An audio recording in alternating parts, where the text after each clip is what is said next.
Suppose you found out that the foundation you had built your house on was unstable. One option you would have would be to replace each of the individual boards and to try to fix the foundation one part at a time. On the other hand, you might think the best route would be just to knock the whole thing down and start from the bottom. This is what Rene Descartes does when he discovers that his whole worldview isn't quite as rationally sound as he thought it was. Now, think about it. Descartes says, when you're growing up, you acquire information from a bunch of different sources. Your parents, random authorities, your teachers, they all tell you things that you then just come to believe. You assume that they're true, but then later in life, you start questioning some of them and you find out maybe your worldview isn't as structurally sound as you thought. Descartes thinks the most important thing you can do when you find out that this is true is to try to start re-examining each of these beliefs if you can. And he uses a really interesting tool. It's called the method of doubt. And here's how it works. So Descartes says, okay, take one particular belief that you have, and now try to think of a reason why it might not be true. Now this might be strange or counterintuitive, but what he's trying to do is he's trying to give you enough distance to really reflect on the source of that belief and on whether it is in fact true. If you can do this with all of your beliefs, eventually you will have thought through each and every one of them for yourself.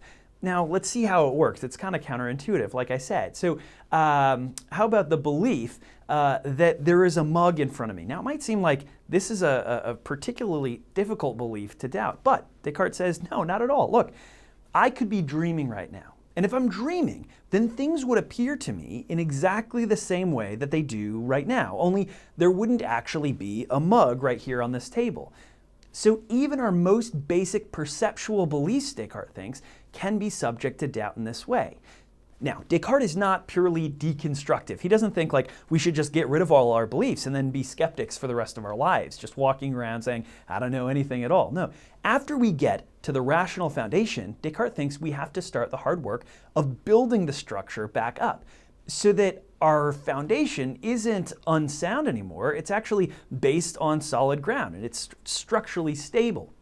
Now here's one trick that I think we can use, and it's in the spirit of Descartes' method of doubt, in order to re-examine some of our beliefs.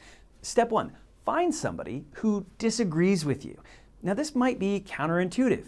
You might think, when pursuing the truth, it's best to do it in a group of like-minded people. But actually, people who disagree with you can be the most helpful in identifying premises or reasons to doubt some of the reasons or things that you think support the particular claim in question. Okay, so find somebody who disagrees with you, and then walk through the following steps. First, identify some of the reasons behind the disagreement. This is really important.